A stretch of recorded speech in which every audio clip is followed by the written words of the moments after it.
the Anti-Fruitcake Recipe. This the season to be dreading the gift of fruitcakes. So many people hate them. I have to conclude that the only reason fruitcakes are still with us is that you can never have too many doorstops. When it comes to holiday snacking on something that actually tastes good, however, we've found a great alternative to the awful fruitcake. This family recipe for banana bread is quick and easy, and it's perfect to nosh on while decorating the tree or wrapping presents. It's also a gift friends or family will actually consume and not turn into household hardware. Practice due diligence in making sure the loaves are baked all the way through, though. The toothpick test can prevent you from slicing into a loaf and finding a mushy middle. Even if you are a veteran baker, don't neglect this step.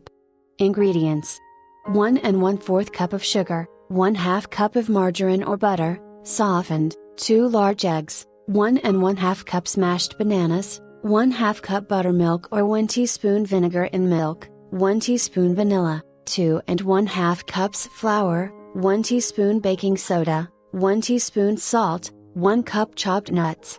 Preparation instructions: cream margarine and sugar. Add eggs, bananas, vanilla and milk. Add sifted dry ingredients gradually to moisten, but do not overmix. Add nuts last. Mix 2 loaves in 8 1/2 x 4 1/2 x 2 1/2 pans. Bake on low position in a 350-degree oven for 1 hour. Or use 1 9x5 by 3 inch pan and bake 1 1/4 hours. Cool 5 minutes. Utterly random food fact: banana division. A building named, conveniently, the Big Banana, is located in Sydney, Australia. Yes, it's shaped like a huge banana and you can buy bananas and banana-related products there. Or take one of those perspective photos that makes it look like you're eating a huge banana. Or a building shaped like one.